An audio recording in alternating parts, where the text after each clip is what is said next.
Okay, so I think we'll start. Thank you for coming out here on this very chilly day. So my name is Lucan Wei. I'm a professor of political science at the University of Toronto and at the Munk School. And it's an incredible pleasure to introduce Marina Bujarin, who is a senior research associate with the project of on managing the atom, at the Harvard Kennedy School's Belfer Center. She's going to talk about her book, her fantastic book, Inheriting the Bomb, the Collapse of the USSR and Nuclear Disarmament in Ukraine. And as we were talking about this book, as those of you who are academics and know about writing books, it began in a very different time when my understanding is that her advisor wasn't exactly sure this would be the kind of topic that would generate interest, because at the time they were like, this was sort of, who cared about disarmament? But clearly we are in a very different time now, and the book has taken on new meaning, and as I understand within Ukraine, perhaps we can talk about that, is actually quite controversial within Ukraine itself, in part because it delves into what actually happened, and which oftentimes conflicts with what our memory or mythology about what happened. So I think in that sense, this book by itself is enormously important. So the book is a winner of the 2024 William Colby Military Writers Award. And I understand this, Mariana is the first woman to receive that award in the award's 25-year history. Mariana is a member of the Committee on International Security and Arms Control of the National Academy of Sciences and a senior non-resident fellow at the Brookings Institute. She's appeared in numerous journals: Journal of Cold War Studies, Nonproliferation Review, World Affairs, Journal Foreign Affairs, Washington Post, War on the Rocks, Arms Control Today, and a number of others. She received her BA from K. Mohila. I think she was the second generation. Yeah, so several alum here, I think, I see in the crowd. And also received a master's in international relations and PhD, right, from Central European University. Also, so perhaps some alum. Thank God, I like this support we're getting. She also came in, she's successfully arrived after a bit of an adventure in the airport, but also she has a sore throat. So, let's all hope she lasts, but I'm sure she will.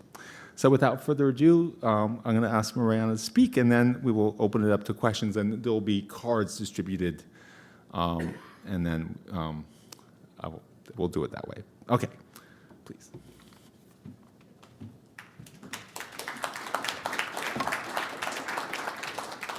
Thank you all very much, and I apologize for my voice. I just hope it holds for the next couple of hours so we can have this conversation with you. Thank you so much to the Munk Center and to all of you who put their effort together to organize this event, and to all of you who came to dedicate this evening.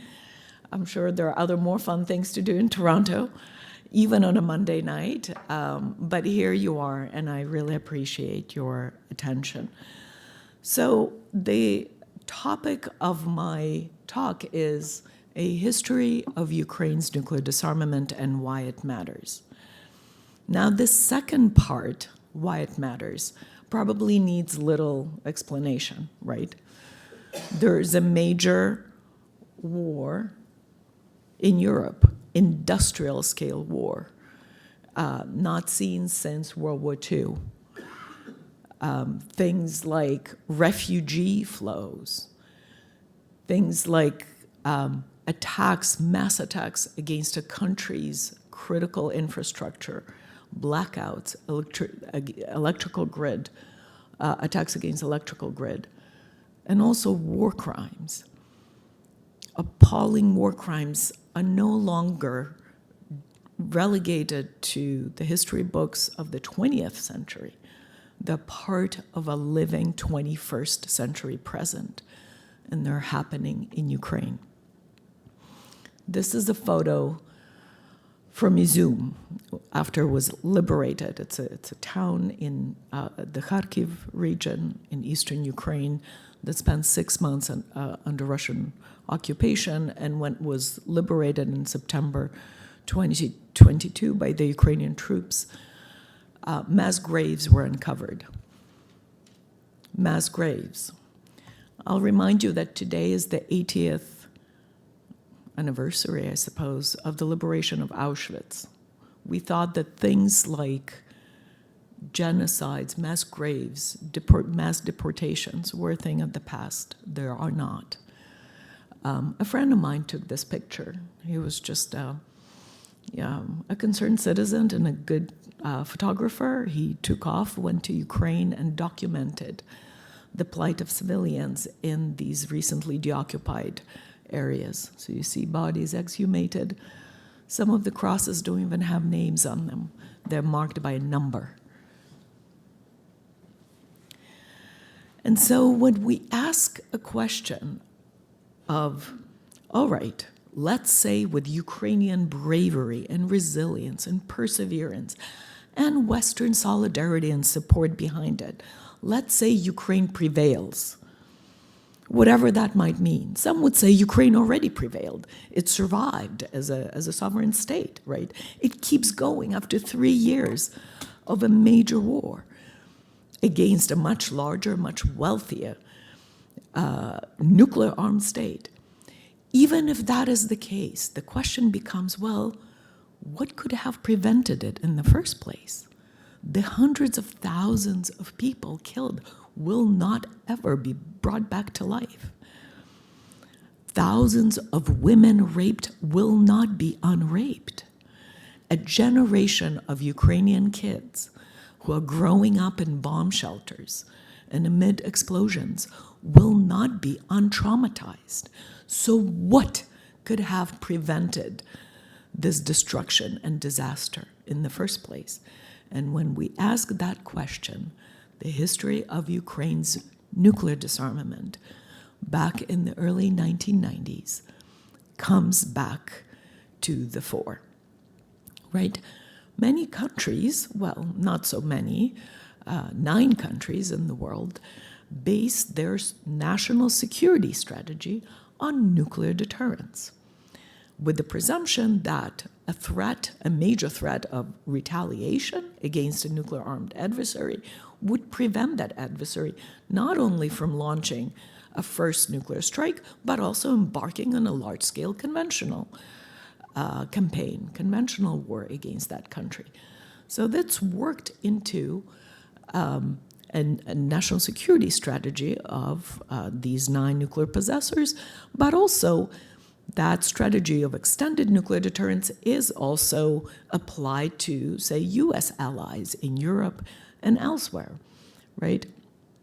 So those countries are benefiting from nuclear deterrence. The question becomes, could Ukraine have benefited also from a nuclear option had it decided differently back in the early 90s?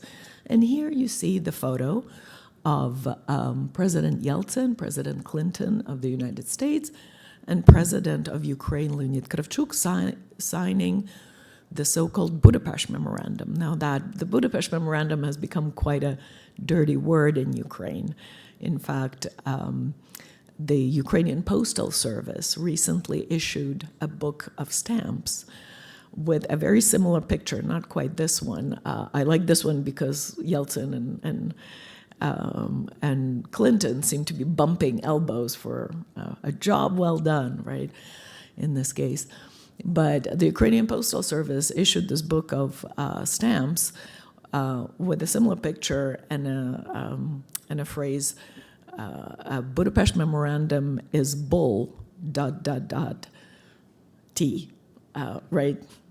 I don't know, we don't have bleepers here, right? So, I'm not quite sure if I'm at liberty to say the full word, but you get the idea, right? So on December 5th, 1994, 3 nuclear weapon states, the Russian Federation, the United Kingdom, and the United States, and John Major, the Prime Minister of the United Kingdom, is not included in this photo, and Ukraine signed this document, the full name of it, which is Memorandum on security assurances to Ukraine in connection with its accession to the Treaty on the Non-Proliferation of Nuclear Weapons. Now, this was part of the broader deal, right? This was not the full deal, broader deal, with which the Western countries and Ukraine and the Russian Federation reached the agreement that Ukraine should surrender its part of the Soviet nuclear inheritance that remained on its territory after the Soviet collapse in 1991.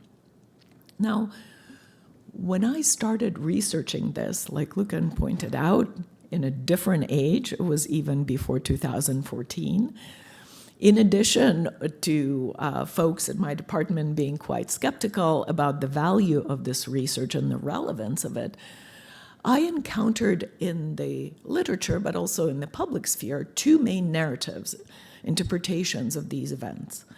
One, in Ukraine, and especially after 2014, was basically amounted to Ukraine inherited the world's third largest nuclear arsenal from the Soviet Union and gave it up in exchange for nothing. Full stop. That was one. In the United States, it was a markedly different narrative, kind of recollection of those events. And that was that those weren't even Ukrainian weapons to give up. They were Russian weapons that needed to be repatriated back to Russia.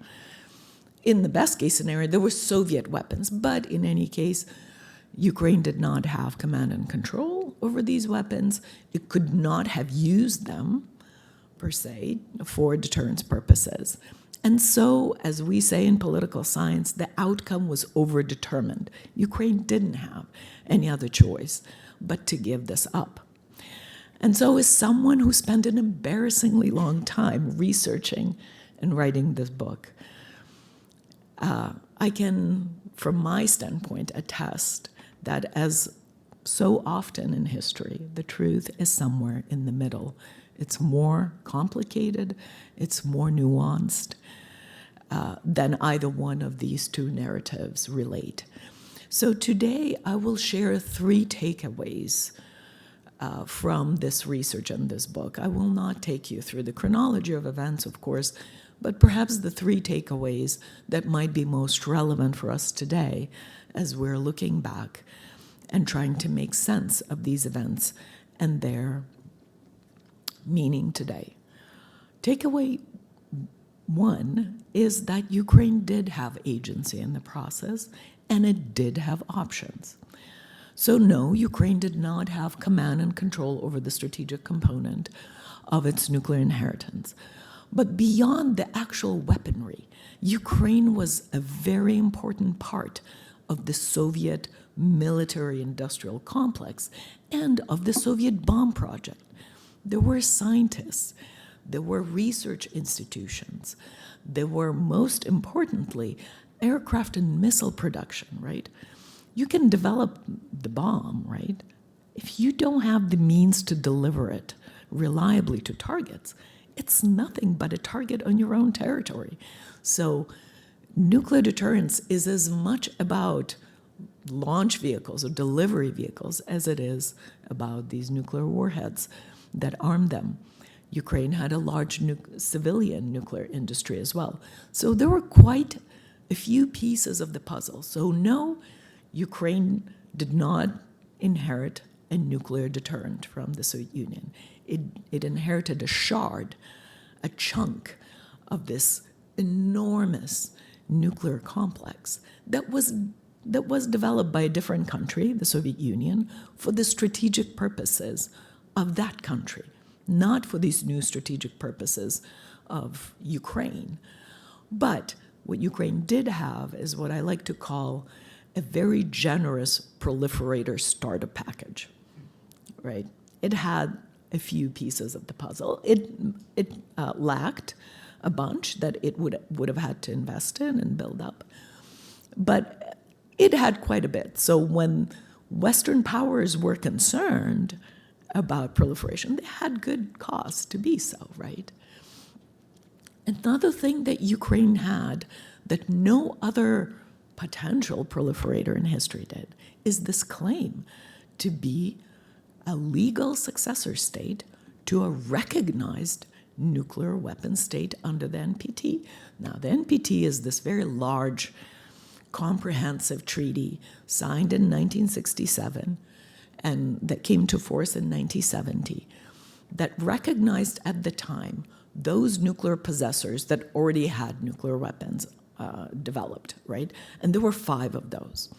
The United States, the Soviet Union, China, Britain, and France. Those were the 5 that had developed nuclear weapons by 1967. And the idea was to freeze that, to thwart, to make sure no more countries get nuclear weapons. So it's a non-proliferation treaty.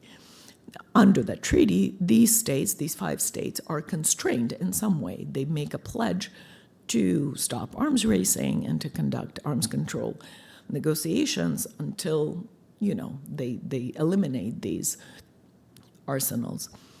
And so one of those states under this, today NPT has 191 member states. It's one of the most comprehensive, second only to probably United Nations or the Chemical Weapons Convention, arms control treaty in the world. One of the recognized nuclear weapon states under that treaty ceased to exist. It fractured into a number of constitutive parts.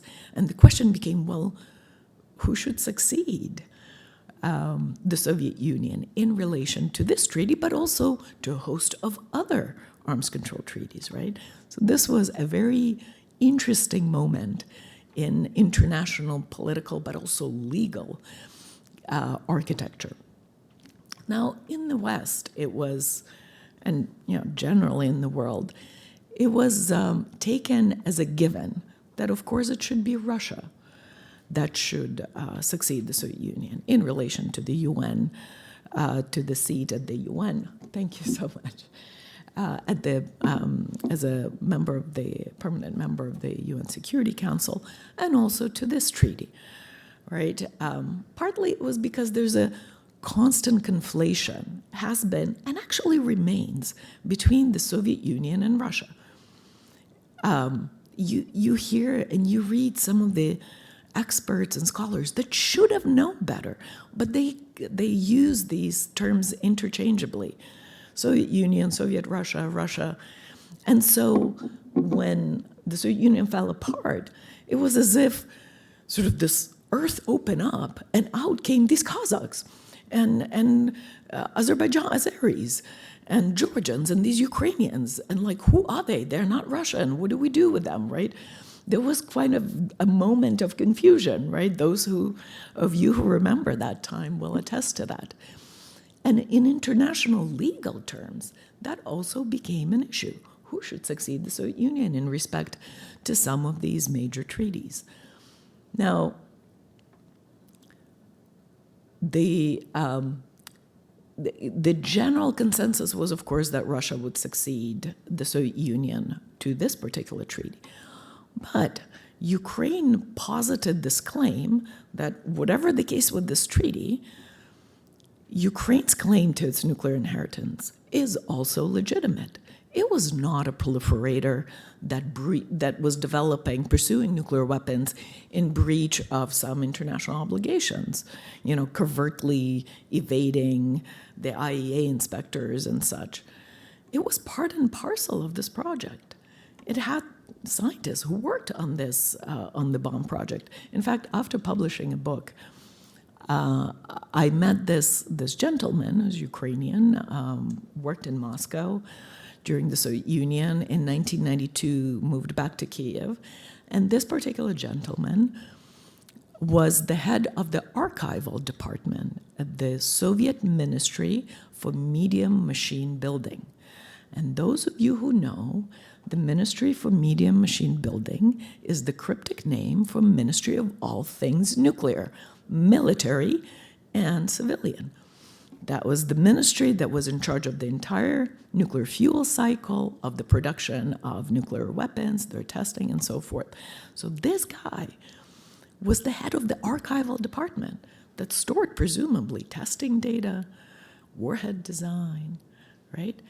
And when people say, oh, Ukraine was such a mess back in the day, how could it? Well, Russia was quite a mess too in the early 90s. In fact, he told me that he would go back to hang out with his former colleagues in Moscow, and his pass to the Ministry of Media and Machine Building would still work for the next 2 years until they caught up to it. So what I'm saying is, if there were a will, there would have been ways to leverage or to kind of, to leverage and use this nuclear inheritance to develop a nuclear option, or at least a nuclear hedge, right? Or preserve a nuclear option, let's put it that way, for Ukraine. So here's a map of various nuclear points of interest, let's put it that way, on the territory of Ukraine. So Ukraine, just so you get an idea, Ukraine inherited a whole missile army headquartered in Vinnytsia, 43rd Missile Army, that had 2 divisions under its command, one in Pervomaisk and one further west in Khmelnytsky.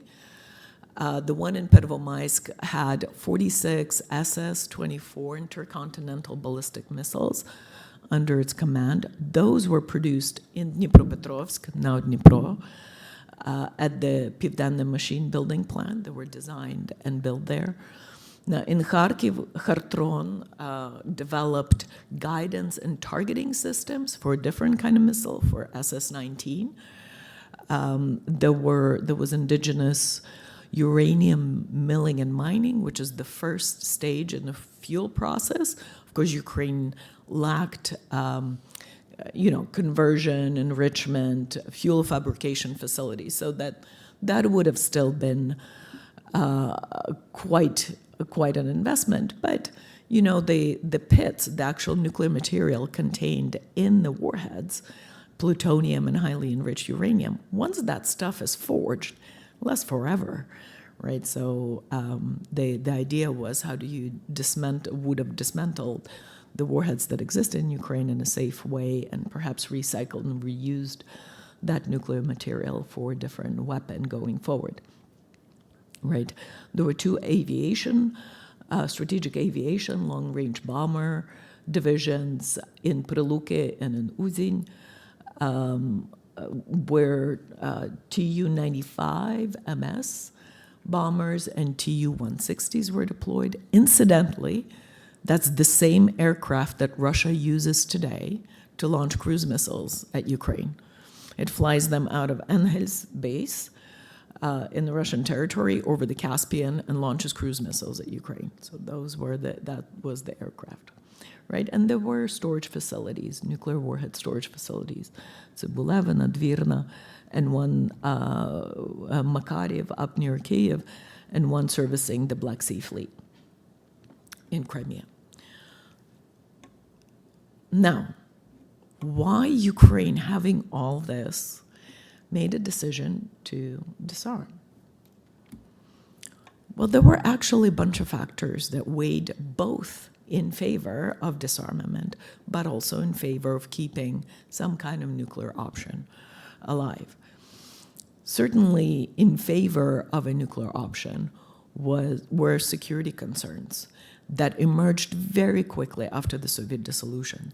So even despite the assurances by Russia's president at the time, Boris Yeltsin, that Russia will be an equal amongst equals, that it has relinquished its imperial ambitions and so forth, Ukrainian leaders, and even those who were not particularly, nationalistic and, anti-Russian to begin with, they understood quickly that Russia will not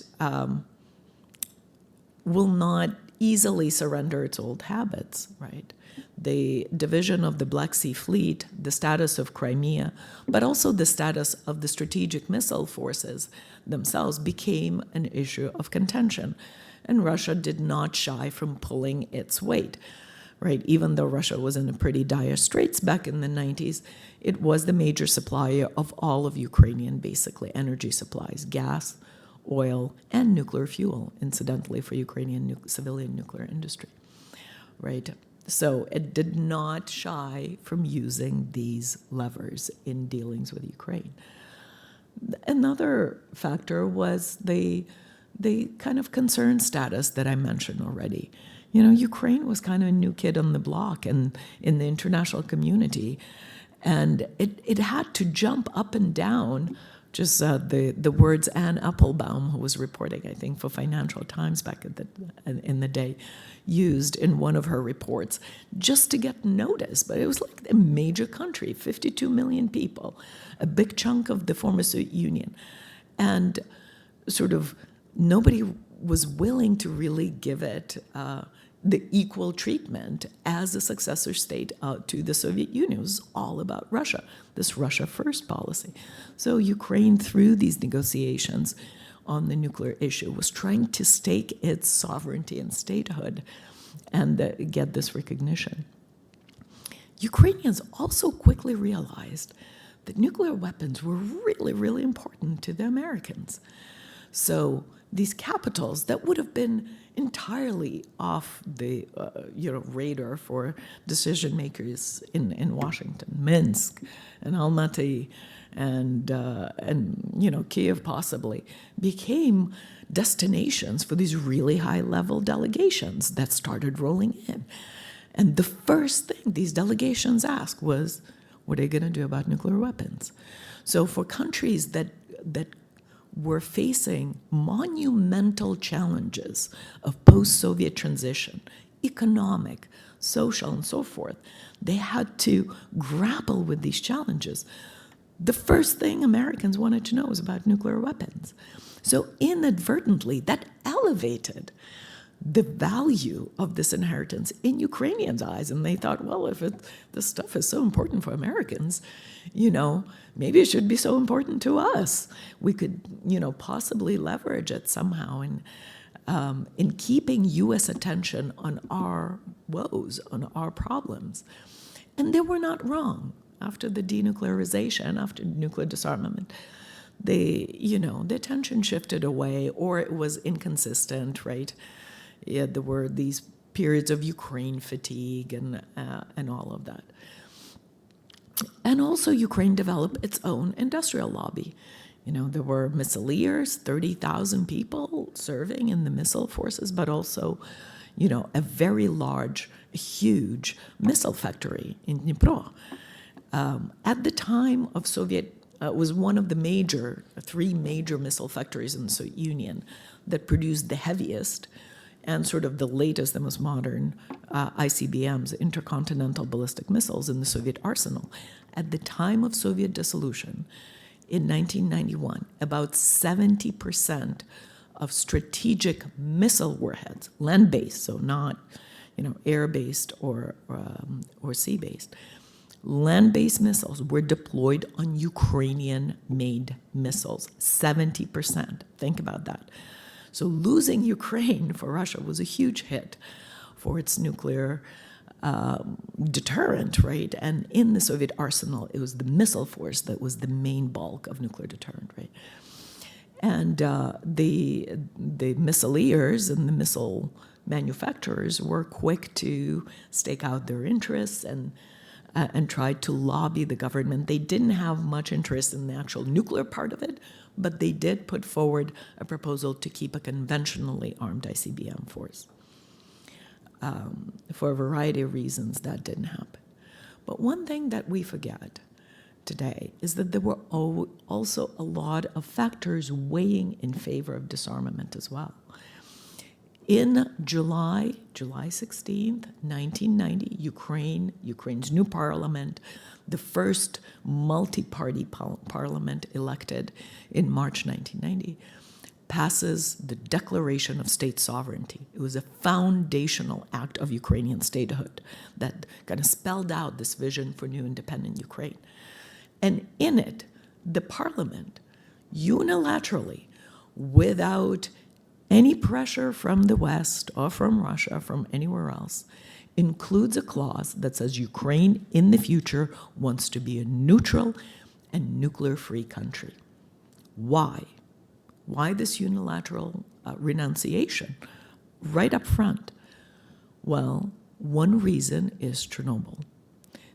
April 1986, a major, and to this day, the worst civilian nuclear power reactor in human history that had a profound impact, not just on the ecology, not just on the environment, but on social and political life of the entire Soviet Union.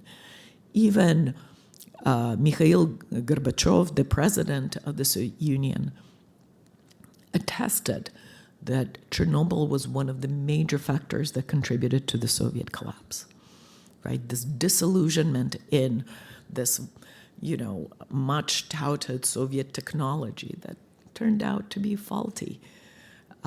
This negligence, right? There were smaller accidents with this and problems with this reactor that were hushed up.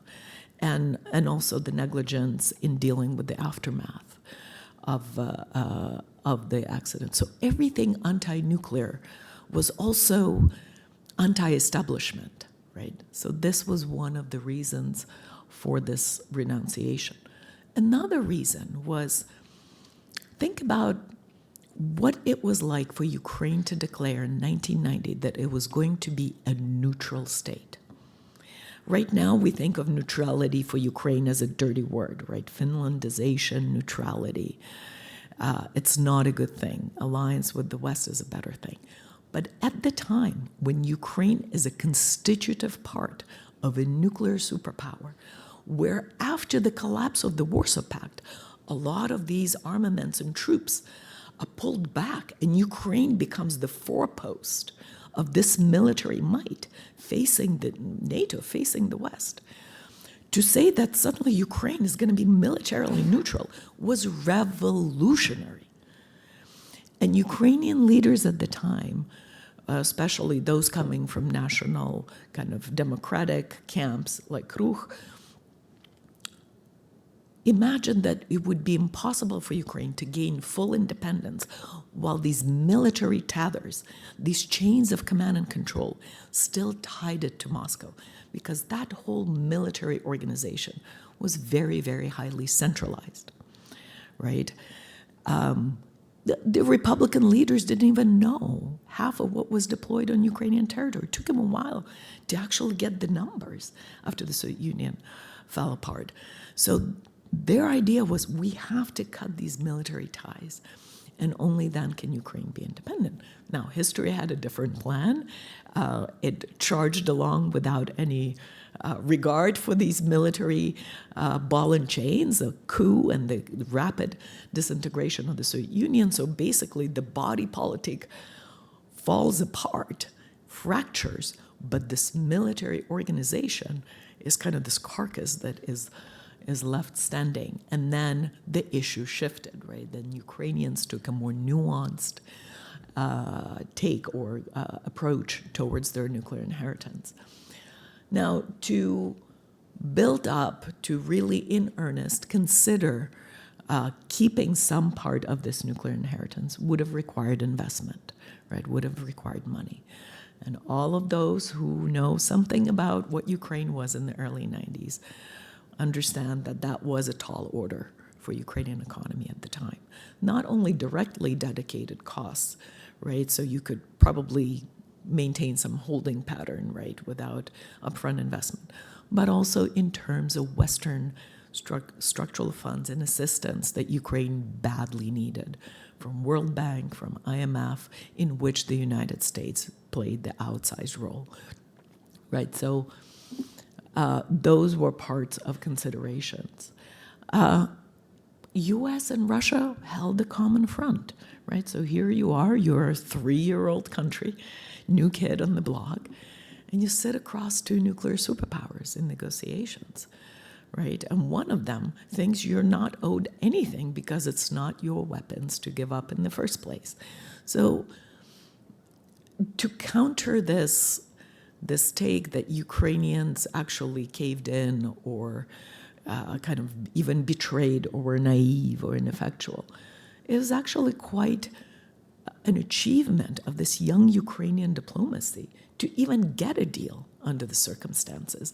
And I think we should give those diplomats and those leaders their due, right? They negotiated with very little leverage, and they got something, right? They got compensation for fissile material contained in the warheads. They got technical assistance for disarmament works, and they got this Budapest Memorandum, whatever we might think of it.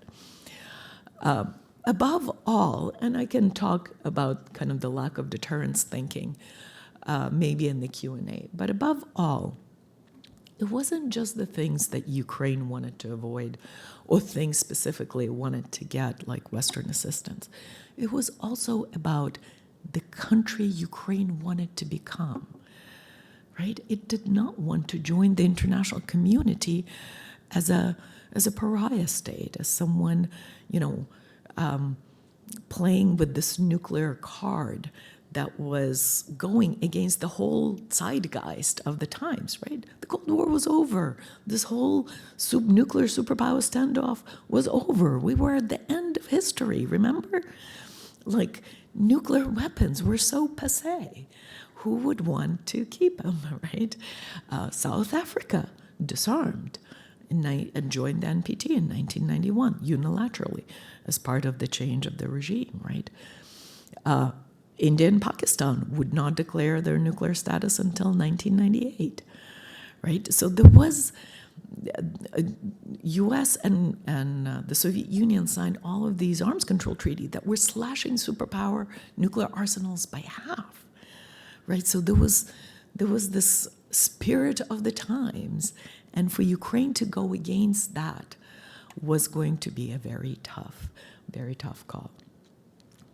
And with that, the second takeaway is that when Ukraine entered this world as an international, as a new sovereign, it entered a world that had a certain order. It wasn't a free-for-all. And part and parcel of this order was this major nonproliferation regime, right? So whereas the conventional part of Soviet military inheritance, the tanks and the battle helicopters and artillery pieces and all of that, was not an issue of major international concern. That was between the former republics to negotiate and decide, right? How do they want to figure out, the questions of succession? The nuclear part of inheritance immediately became an issue of international politics, right? And that's because of this non-proliferation regime. Now, even if Ukraine could, in some world, had this claim to being a successor state to the Soviet Union, under the Vienna Convention on the law of treaties, you can have a succession that would defy the very object and purpose of that treaty. So for Ukraine, even as a successor state of the Soviet Union in other regards, to join the NPT as another nuclear state would be to defy the object and purpose of the treaty, which was not to have any new nuclear weapon states, right? So Ukraine understood it could remain nuclear or develop a nuclear option only outside of that regime. It could not legitimize its nuclear possession. And that space outside of the regime was populated by folks like, Iraq, Libya, Iran, possibly, North Korea. Is that the kind of group of the kind of company Ukraine wanted to find itself? Probably not. And in that view, the continued, later on, India and Pakistan would conduct their tests in '98, would go nuclear, develop their nuclear arsenals. And certainly, their nuclear possession is not stigmatized in the same way as Iran's aspirations or even North Korea. So that gives us pause to think how, with time, this normalization of nuclear possession outside of the regime might erode that kind of power that NPT wielded back in that day, right? Certainly, it was something that Ukrainians were very conscious of. Another thing was the existing arms control architecture. Now, the Soviet Union and the United States negotiated, through the 80s, these really monumental treaties. The Intermediate Nuclear Forces Treaty eliminated the entire class of land-based nuclear missiles, those that have ranges between 500 and 5,500 kilometers. So when Ukrainians, and it was in force and fully implemented by July 1991. The last missile on the Soviet side was destroyed in flight at Kapustin Yar testing range, and that was done for. A lot of these assets under the INF were also deployed in Ukraine. So without the INF treaty, you would have had mobile missiles, nuclear armed, with ranges of 500 to 5,500 kilometers. And when you think about it, if you do want to have a deterrent against Russia, not something intercontinental that flies 10,000 kilometers and is targeted at Washington and New York, but something that holds Russian assets, strategic assets, at risk, then those are the ranges that would have been exactly useful, quote unquote, for Ukrainian strategic deterrent, right? So one of the diplomats that I interviewed, he said, there was quite a discussion about this strategic arms reductions treaty to which Ukraine was a successor state, and Ukrainians tried to delay its ratification in the parliament. And he said, we were barking up the wrong treaty all the time.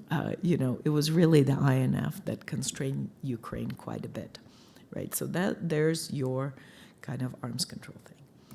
So the third and last takeaway has to do with the Budapest Memorandum that has gotten a really bad rap, right? So Ukraine negotiated that deal and, negotiated pretty hard with two nuclear superpowers, and it did get this document. So I think it's quite unfair to dismiss it altogether, no matter, what we might think about it now in retrospective. At the time, it was an accomplishment, right? No other country acceded to the NPT with that kind of document attached to the process of accession. So with this, the Budapest Memorandum became part and parcel of the broader nonproliferation regime, broader arms control architecture, and the breach of it by one of the signatories, the Russian Federation, back in, back in 2014, has implications for the entire global nuclear order. Now, the Budapest Memorandum will not list the commitments. They're pretty generic, that the country's committed to respect Ukrainian borders, sovereignty, and so forth. Most of the clauses were copy-pasted from other multilateral international documents, like the UN Charter or the 1975 OSCE Helsinki Final Act, right? So it was prior commitments that generally already existed somewhere in the system. The states, the signatories, merely reaffirmed their commitment to observe those in relation to Ukraine. And in the way, with this kind of act of attaching those to Ukraine's accession to the NPT, they also recognized Ukraine's legitimate security concerns. Now, much is said that, it was a memorandum, wasn't a legally binding treaty. These commitments were not guarantees, which is true. In Ukrainian, it says guarantees. Also in Russian, it says guarantees. In English, it says assurances. This was very deliberate. In American, U.S. political lingo, security guarantee is something rather specific. It entails a mutual defense commitment, the kind that is pledged under Article 5 of the NATO treaty, for instance. But I think that's actually quite beside the point. What makes Article 5 work, if we think that it works, is not really the language that it's a very short formulation, right? It's 3 lines. It's not even whether it's a legally binding treaty. It's the operationalization of it. It's the decades of force deployment, joint military planning. It's putting the substance behind those words.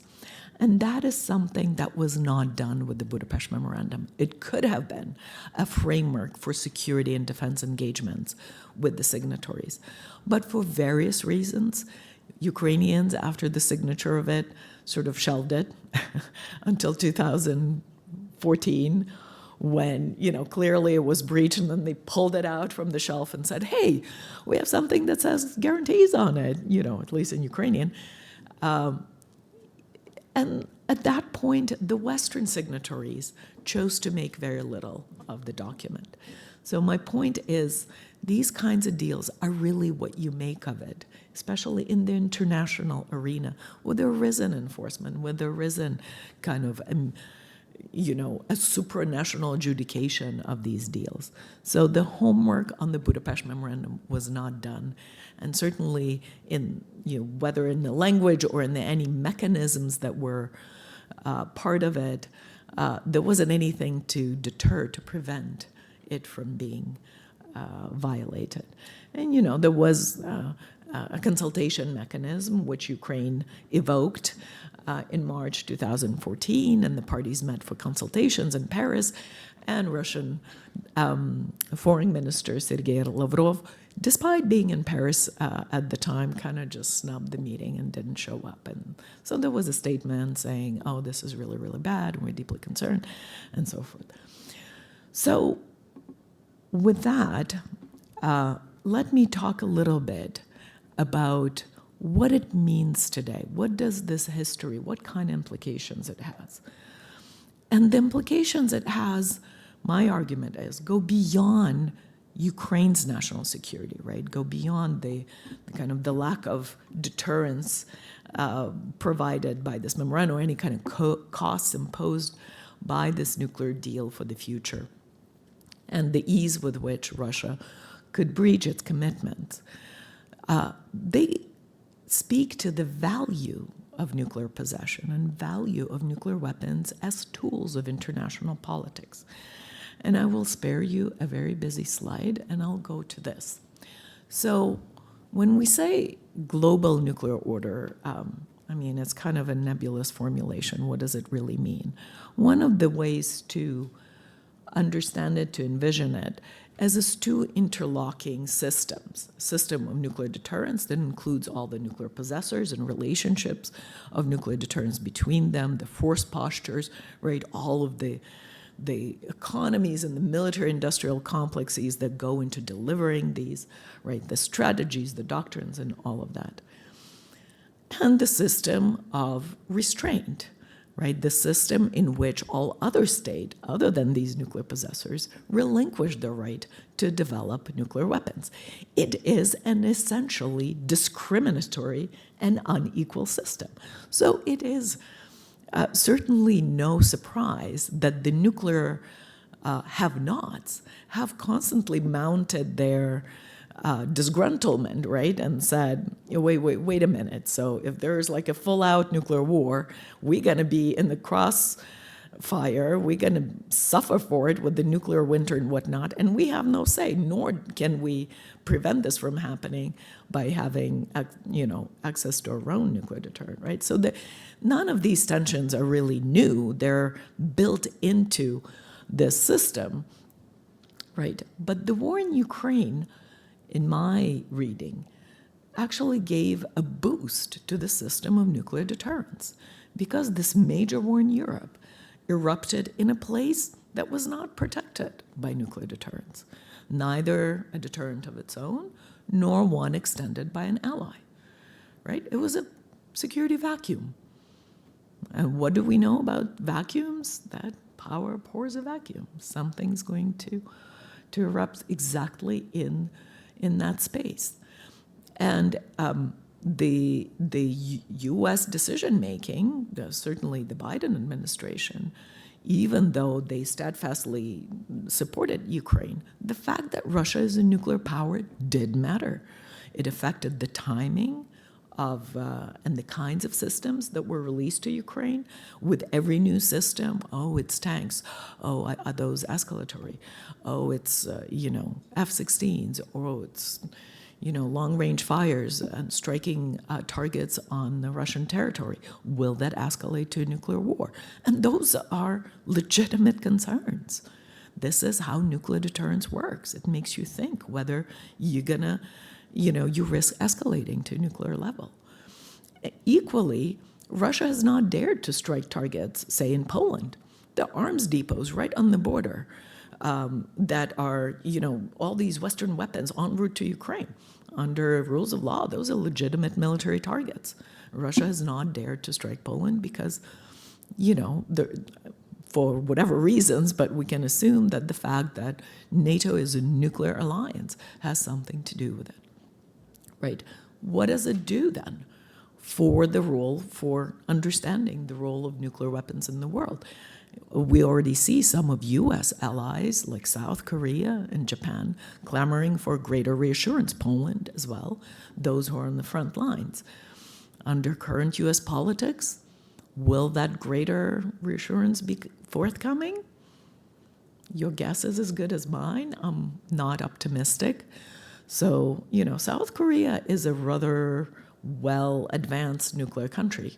It's about 18 months from a bomb if it wanted to put its. So is Japan, right? So there's going to be those spaces to watch, right? What does it do to the system of nuclear restraint? To all those countries that joined the NPT with a pledge not to ever develop these terrible weapons? Well, Ukraine's nuclear history is not exactly creating very good optics for this. And I can stand here in front of you and I can explain to my last breath that it was not a straightforward decision, that it would have been costly for Ukraine to try and retain this nuclear option. But by and large, the narrative out there is Ukraine gave up nuclear weapons and look what's happened, right? And those narratives are very difficult to dislodge, right? And in some sense, yeah, Ukraine, as I said, did have an option. It would have been costly. But now that the costs are hundreds of thousands of lives with a conventional war, would those costs have been worth it up front, right? There's indirect kind of hits that the nuclear order took. So as I mentioned earlier, the nuclear states under the NPT, the five, they are bound by an obligation to conduct arms talks and to decrease the number of weapons. Is there any world that you can imagine now in which U.S. and Russia sit down and have a major arms control treaty slashing nuclear armaments? Probably no. China's building up like crazy. We are, in the expert community, would be happy if we just didn't even build up, if we didn't increase. We might see a time where the total number of nuclear weapons for the first time in 5 decades actually goes up and not going down. And so I'll leave you with this thought. With all of these kind of balls in the air, all of these pieces moving, what is decided on the battlefields of Ukraine today is not just the future of Ukraine. It is very much the value of nuclear weapons as tools of statecraft, as tools of political coercion, and as instruments of international politics. Thank you all very much for your attention.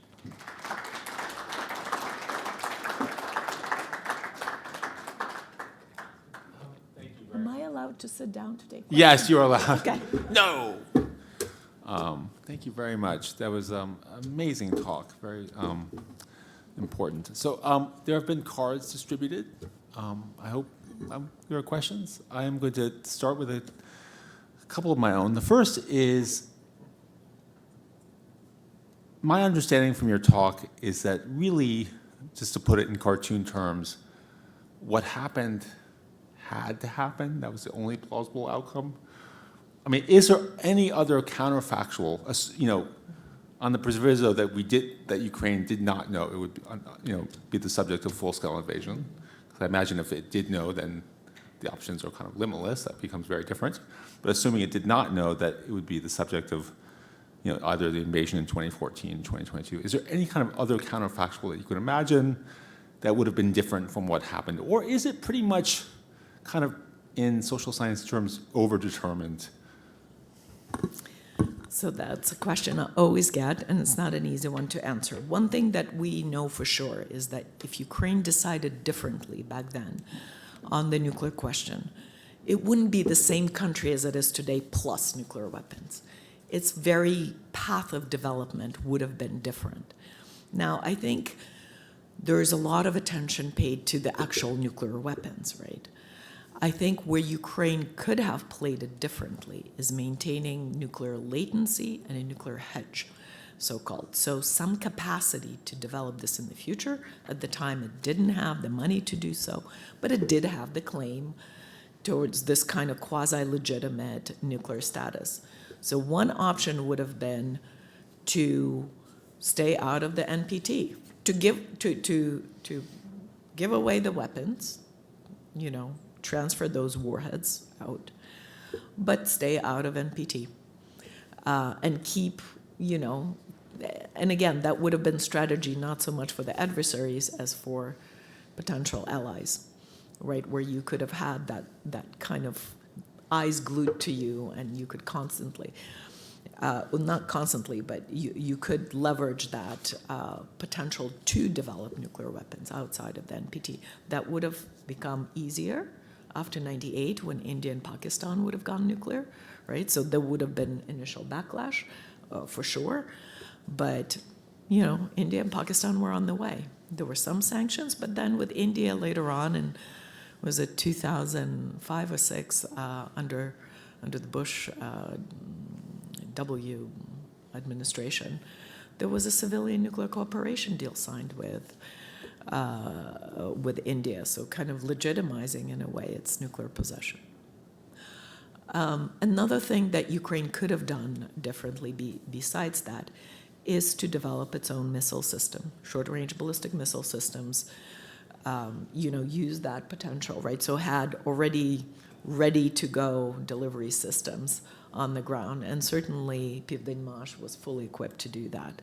They didn't have to go over the INF ranges. It could have been, like Iskander, right, as a short-range ballistic missile that the Russians use against Ukraine today, 480, 490 kilometers right under the INF range. And then when INF collapsed in 2018, they could have scaled it up. That's not, it's not so hard. So those were the big misses that would have potentially put Ukraine in a different situation. Interesting. So I visited Yuzhmash Pivdenmash in the 90s, and the biggest industry then was it transformed from a missile factory into a perfume-making factory. Does anybody know why? Because they had vast amounts of agricultural land, so they grew flowers. I thought that was quite a shift. Anyways, They were able to salvage some of the production and take part in space launch programs. So the Americans would have gladly dismantled the whole thing, but again, Ukrainians, and that's an under-researched part of the whole deal, they were able to salvage that production, join the missile technology control regime as a missile-making country. There's not that many of those in the world. And they took part in Antares, the program that delivers cargo to the International Space Station, and took part, and they produced some stages, not the full missile. So but now they've been bombed several times, including with Oreshnik most recently, so we don't know what remains there. So why wasn't that shorter range developed? Can you just talk, and then I'll go on to the other questions. That's beyond the scope of my book. I actually don't know. I did visit Yuzhmash, Pivdenmash in the summer of 2018. And I sat there with a little Soviet style. There was me, and there was all these like engineers and chief designers. And they said, Mariana Yaroslavovna, which nobody calls me by my patronymic, but that was, And they said, do you think there's life on Mars? And I thought, well, these are spacefaring people. I don't know. Is it a tricky question? And I said, well, I don't know. I don't think so. And they say, look around. There is. So for them, they were sort of this abandoned no man's land, and they were trying to survive under the circumstances because none of the Ukrainian leaders, presidents, they all came and visited, and they all were like, wow, we have this amazing capacity and potential, but they never invested in that. It would have taken a government program, an investment in a missile program. And there were some early programs, and then they were discontinued, and I think it was just a matter of dedicating budget funds for which always some better use was found. Of course. Okay, so we have a number of very good questions. One is about sort of Kazakhstan and Belarus and sort of how they fit into your framework, which is part of your book, but maybe you could expand on that. So Kazakhstan and Belarus had, even though they ended up denuclearizing or disarming and transferring the weapons to Russia, they followed very different trajectories than Ukraine. Ukraine really was the more recalcitrant of the three and staked out its claims and negotiated a deal from which then Belarus and Kazakhstan also benefited. So it's a little known fact that Belarus and Kazakhstan also have their Budapest Memorandum. It was just copy-pasted, and but the memorandum itself was a product of Ukrainian negotiations. One of the U.S. negotiators going into Belarus said that negotiating with Belarus was like kicking open an open door. So they had a very different take than Ukrainians on the whole issue. They were, back in the day, more cooperative before Lukashenko came to power in '94. And there were several reasons for it. One was that there was a much greater continuity between the pre-Soviet and the post-Soviet period. So they didn't have the kind of more national democratic or the kind of weight of the more national democratic kind of anti-Soviet, anti-Moscow forces in their parliament at that cusp between the Soviet and immediate post-Soviet period. So they kind of rolled with the punches and went with the flow. Another thing was that Chernobyl actually affected Belarus disproportionately. It was a smaller country. The wind blew north.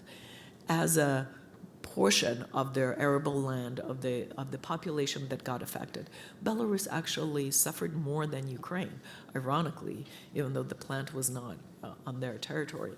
So the trauma of Chernobyl was deeper and a lot more pronounced. And some of you might know Svetlana Alexievich's work, The Voices of Chernobyl, unearths some of that.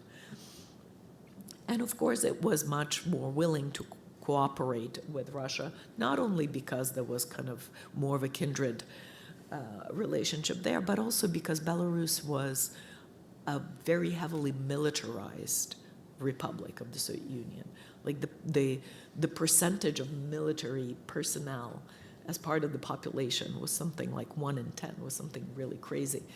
Again, it was chock full of these military bases because it was this Western kind of forepost, Western front in the Soviet Postforster force posture versus NATO.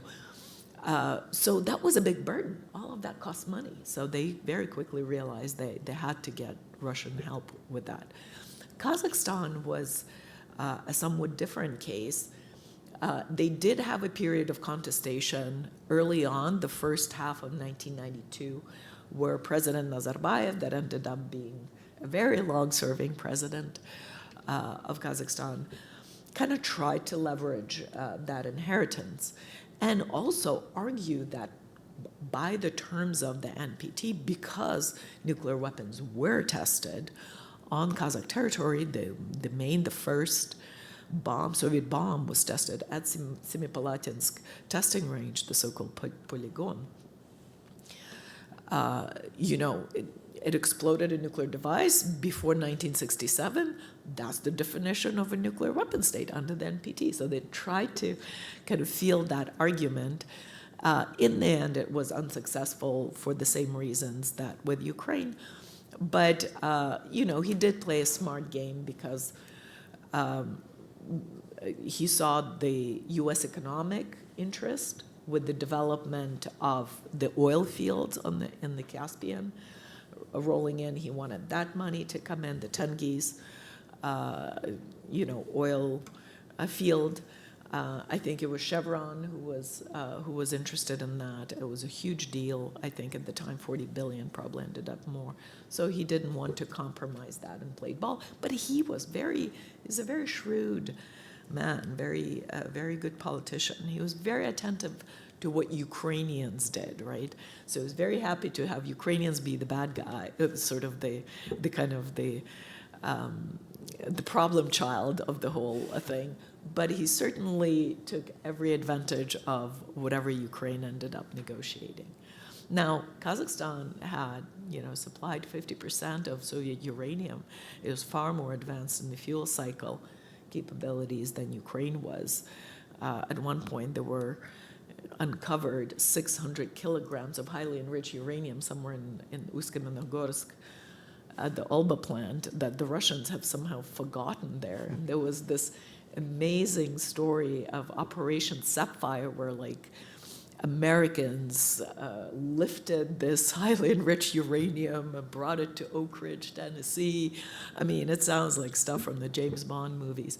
But for Kazakhstan, and that's the last thing on this question, there's an excellent book by my friend and colleague, Tukjan Kasenova, Atomic Step, that covers this whole history, including this appalling history of nuclear testing in the Kazakh steppes, that I highly, highly recommend. Thank you very much. Before I forget, Marta reminded me, everybody should buy the book.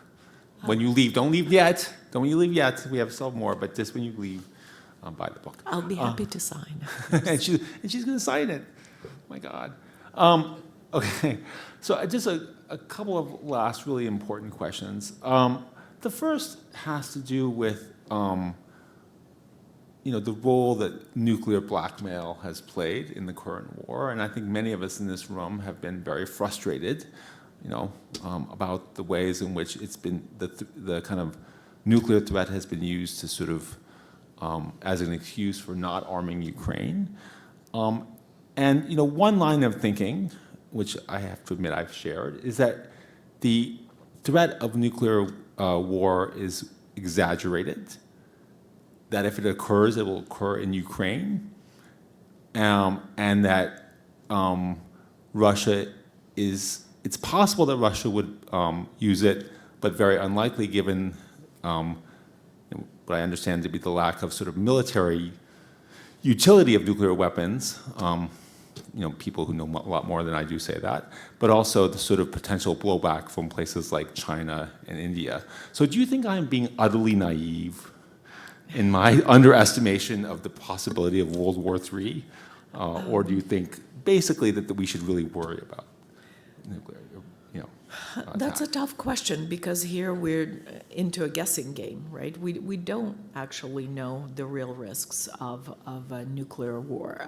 The way I've been thinking about this is to break up different types of nuclear risks and nuclear threats. And one is this kind of nuclear rhetoric that's coming out of Kremlin to emphasize their nuclear possession, to shield their conventional campaign with Ukraine with constant reference to their nuclear arsenal and some red lines, and after a while the West blows through those red lines and then they draw new ones and so forth. That has been the use of nuclear rhetoric for political coercion, and it's going to continue if it works, right?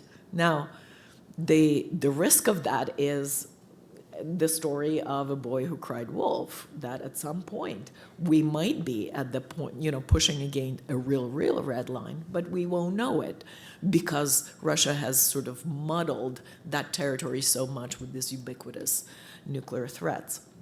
And of course, it's not just what's coming out from, Putin himself or, people like Dmitry Medvedev, who's more Catholic than the Pope, he's nuking Warsaw and Berlin and everything else, or the other analysts that have been actually quite highly regarded earlier in the West, like Sergei Karaganov and Dmitry Trenin, who used to be the head of Carnegie Center Moscow. I mean, they're, advocating for a preemptive strike, not just on Ukraine, on NATO and Western Europe.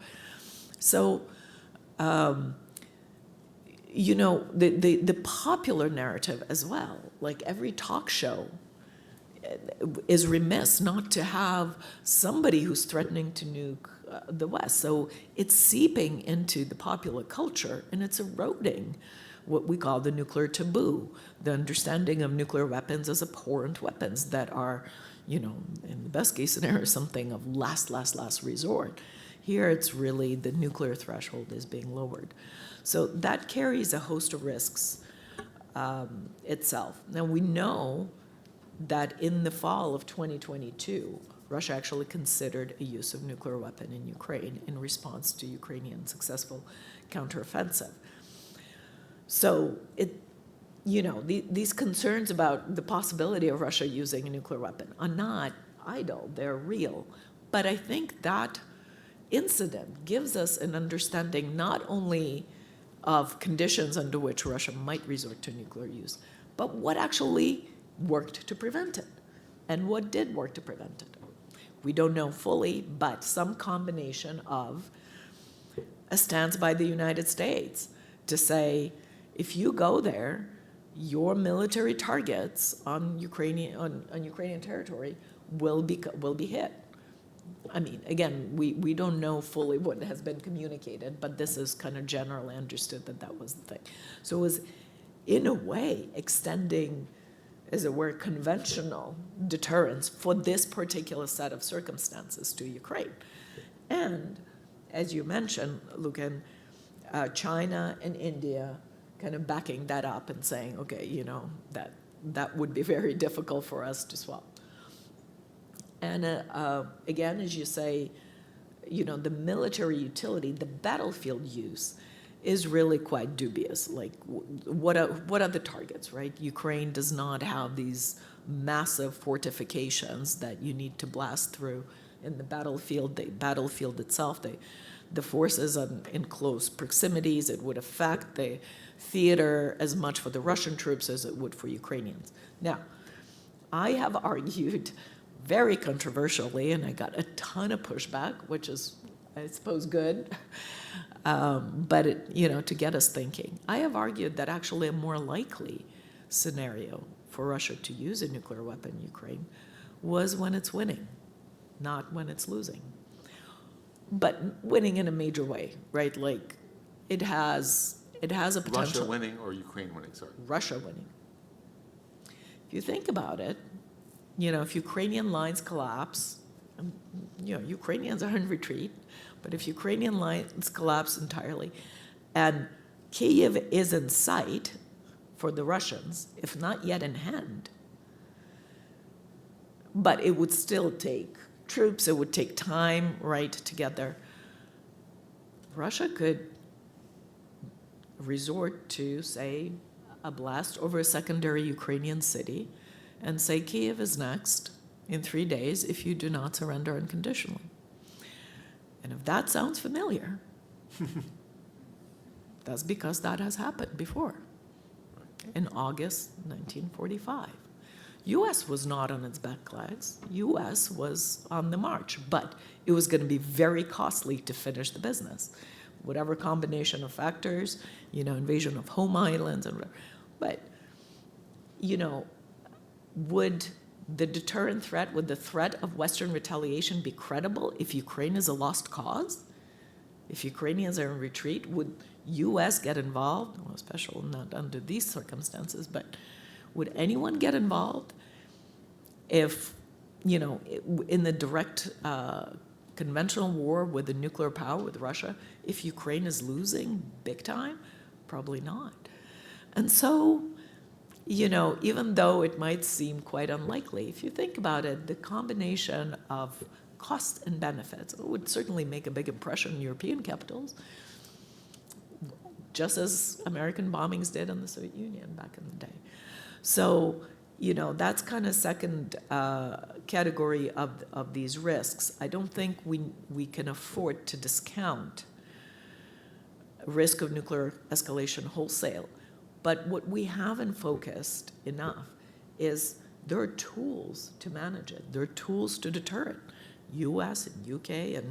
and France are also, Western supporter, are also nuclear powers. And their deterrent must also be credible, if not directly towards Ukraine, then at least in some way. Okay, so this brings us to the last question. You've talked about the nuclear, the spread of nuclear weapons, and we've talked about South Korea and Japan, but of course the question is Ukraine, and I mean, obviously, this is not something you can get probably public information on, but to the extent that if you want to sort of feel free to speculate, because that's probably all it's based on, unless you have secret connections that we don't know. Okay. So,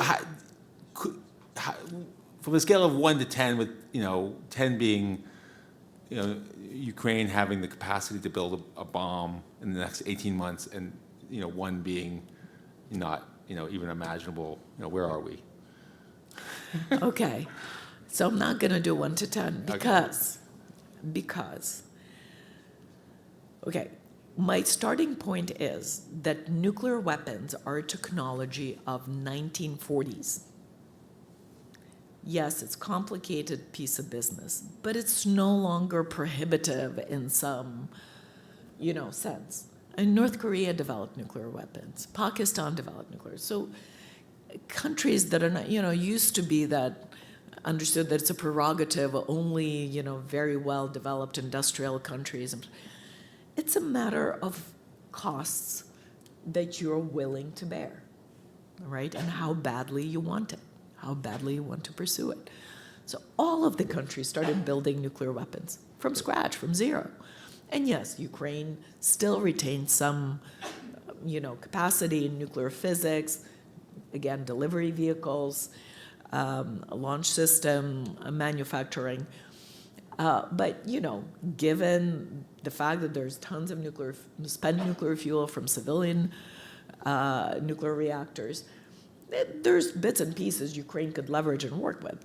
The question is what it would cost, not just in the money that you would have to invest, but in countering or withstanding the countermeasures.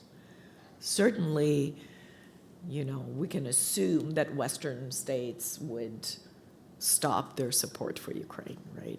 At the very least, even if they didn't sanction it, if Ukraine was found to be working on the bomb. Russia would not be sitting on its hands. And Russia knows full well where Kiev Institute of Nuclear Research is, where, possibly others. So I'm not saying it's impossible. It is very much possible. It's just its time, right, and its costs, and its ability to sustain that, to withstand that very vulnerable stretch of time between when you set out to do it and when you actually achieved a credible deterrent. There's quite a chunk of time there which you have to survive. So I imagine under the current circumstances, when Ukraine is investing a lot in its conventional capability that it badly needs on the battlefield right now, that this investment, this cost, would not be justified, not into a nuclear program. But my argument about that has been, nuclear weapons have been with us for 80 years. And they will likely remain with us for at least that long, unfortunately. I mean, barring some miracle. All of the nuclear possessors are modernizing right now. China is building up very heavily. These things are bound to be with us for a while. Who can predict what happens, in the next 10 years, maybe 15 years? Ukraine nuclear weapons? Probably not. 20 years, 30 years? Do we know? I mean, the nonproliferation regime is in a pretty bad shape. It could collapse. Funding for the IAEA, International Atomic Energy Agency, the bulk of it comes from the United States. Trump can switch it off tomorrow. What will this agency do? They send inspectors to make sure that civilian nuclear materials are not diverted to to military purposes, right? A lot of things could change in the next 20 years. And under those circumstances, I could certainly see a country like Ukraine and Poland and Saudi Arabia and a bunch of other ones developing a nuclear deterrent of their own. Okay, thank you very much.